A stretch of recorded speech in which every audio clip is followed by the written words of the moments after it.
Welcome back. This week in MMA, we've got cursed fights, golden visas, trash talk wars, and champions inventing grudges just to stay dangerous. The cage isn't the only battlefield.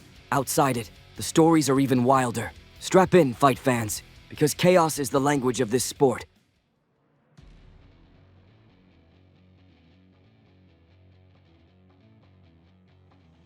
Tony Ferguson is back in the headlines. Fresh off a boxing win over a content creator, he's calling for the fight that never happened, Ferguson versus Khabib. And his dream venue? The White House lawn. That fight was doomed from day one. 5 attempts, 5 cancellations. Once, Tony literally tripped on a cable during media week and blew his knee. He couldn't make it up.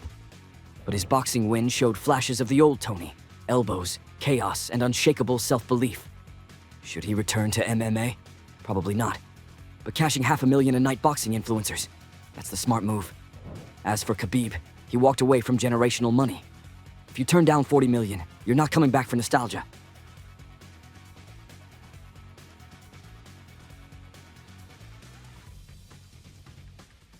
Fighters are suddenly obsessed with where they fight, not just who. The White House lawn has become the strangest obsession of them all. Enter Conor McGregor. His latest demand, $100 million plus 100 golden visas for his family and friends. That's $200 million to fight in someone's backyard.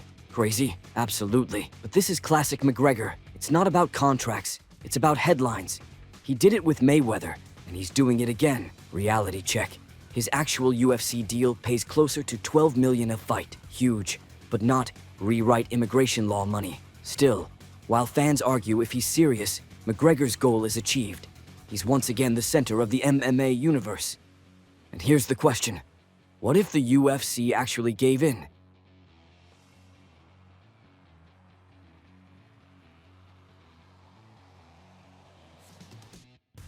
Paddy Pimblett has turned trash talk into an art form. He recently blasted Ilia Topuria, mocking his nationality, dissing Spain, trashing Real Madrid's stadium, then daring him to fight there. That's not random insult. It's deliberate. This is how stars are made, not through rankings, but by creating stories bigger than sport. Pride, country, identity.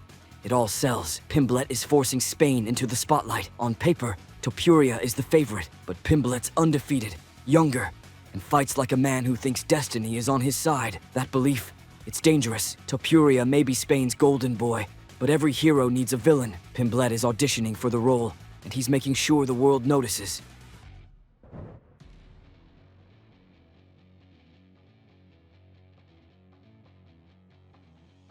Now to the light heavyweight title rematch.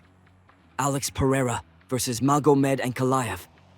Pereira is reportedly angry because Ankalaev ignored him at the UFC Performance Institute. Translation? He's inventing fuel, and champions do this all the time. In their first fight, Ankalaev's takedown threats smothered Pereira's striking. Pereira survived, but he couldn't open up. Fighters often manufacture grudges to stay sharp. John Jones made a career out of it. And if this lights a fire under Pereira, it's dangerous, because an aggressive Alex Pereira is one of the scariest men alive. Here's the truth. The fights are only half the story. The rest is theater. Ferguson chasing ghosts, McGregor chasing headlines, Pimblett chasing villain status, Pereira chasing anger. They're all characters in MMA's wildest play. But now it's your turn. Who's the real bad guy of MMA right now? McGregor, Pimblett, Pereira, or someone else? Drop your pick in the comments. Until next time, remember, in MMA, chaos always wins.